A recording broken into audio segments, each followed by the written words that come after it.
আজকে আমি ফুলকপি লুচি করব। ফুলকপিগুলো ছোট ছোট করে কেটে নিয়েছি, আমি এটা আগে ভাপিয়ে নেব। গ্যাস জেলে কড়া বসিয়ে দিয়েছি, কড়াতে জল দিয়ে দিয়েছি, জলটা ফুটে উঠেছে।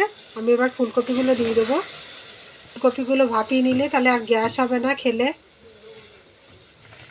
এটা আমার ভাপানো হয়ে গেছে, আমি এবার তুলে নেব। সবগুলো তুলে নিয়েছি, একটা মিক্সার নিয়েছি, আর এটা দিয়ে আমি পেস্ট করে নেব ফুলকপিগুলো।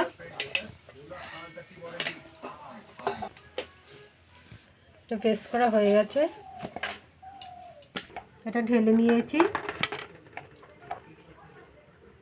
সামনে একটু লঙ্কার গুঁড়ো দিয়ে দেবো, একটু জিরে গুঁড়ো দিয়ে দেবো, একটু হলুদ দিয়ে দেবো, পরিমাণ মতো লবণ দিয়ে দেবো, একটুখানি আজওয়ান দিয়ে দেবো, একটু আদা রসুন দেবো, ধনে পাতা কুচি দিয়ে দেবো, 2 চামচ মতো সাদা তেল দিয়ে দেবো। এটা ভালো করে মিক্স করে নেব। একটু সামান্য একটু চিনি দিয়ে দেবো। আমি এটা আতর চালের গুঁড়ো নিয়েছি, একটু দিয়ে দেবো। এবার আমি আটা দিয়ে দেবো, ভালো করে মেখে নেব।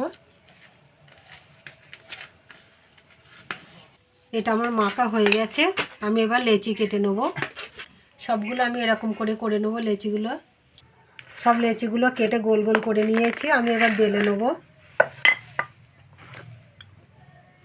একটু সাদা তেল দিয়ে দেবো, দিয়ে বেলে নেব।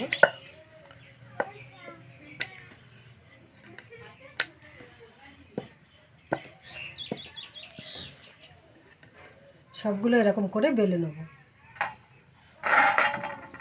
সবগুলো বেলে নিয়েছি, গ্যাস জেলে কড়া বসিয়ে দিয়েছি, আমি কড়াতে সাদা তেল দিয়ে দিয়েছি।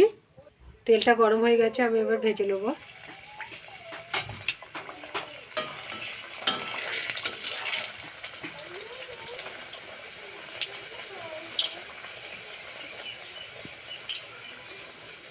দেখুন কি সুন্দর ফুলে যাচ্ছে। এটা এক সাইডে হয়ে গেছে, আমি উল্টে দেবো। লুচিটা আমার হয়ে গেছে, তুলে নেব। দেখুন কি সুন্দর হয়েছে। বাকি লুচিগুলো আমি একইভাবে ভেজে নেব।